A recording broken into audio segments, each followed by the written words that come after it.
Dear students, আশা করি তোমরা ভালো আছো। আমিও ভালো আছি। এসো অঙ্ক শিখি ক্লাসে তোমাদের স্বাগত। আজকে ষষ্ঠ শ্রেণীর গণিত বইয়ের 5 অনুশীলনীর 24 নম্বর অঙ্কটি তোমাদের একটু দেখানোর চেষ্টা করতেছি। এই অঙ্কগুলো খুব সহজ। তোমরা যেহেতু ছোট, তোমাদের কাছে একটু কঠিন মনে হচ্ছে। এখন সমীকরণ গঠন করে সমাধান করো। আমরা এর আগে সমীকরণ ওরা করে দিছে, আমরা অঙ্কগুলো করছি, তাই না?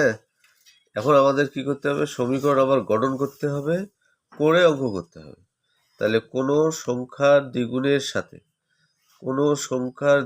সাথে একটা সংখ্যা ধরিয়ে নিতে হবে, এক্স অথবা ওয়াই অথবা জেড।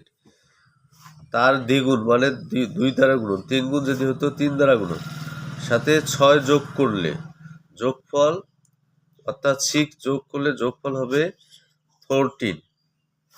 এখন দেখো আমরা সমাধানে যাই।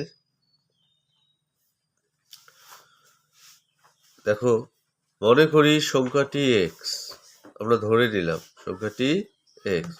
তাহলে এক্স এর দ্বিগুণ কত? 2x।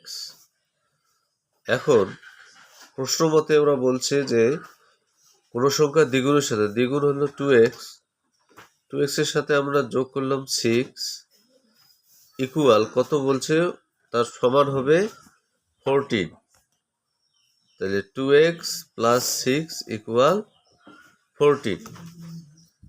আচ্ছা, আমরা শুধু এই এক্স এর মান নির্ণয় করব, তাহলে আমাদের কাঙ্ক্ষিত ফলটা পাবো।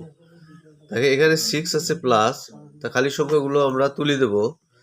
এখানে -6 করলাম এদিকে, এইদিকেও, তাহলে ওই দিকেও -6 করতে হবে।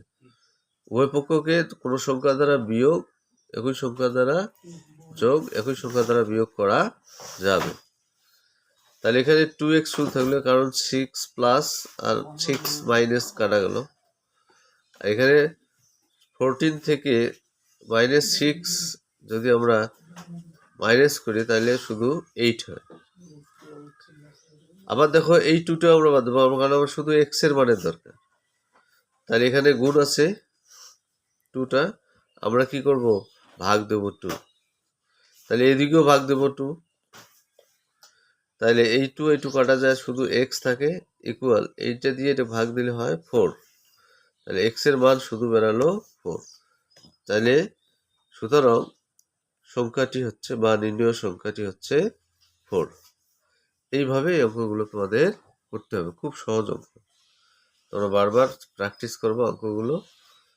আমাদের সমীকরণ গঠন হয়ে গেছে, যে হলো সমীকরণ, তারপর প্রমাণ করলে সমীকরণ গঠন করে অঙ্কটি করাও শেষ হয়ে গেল। আল্লাহ হাফেজ।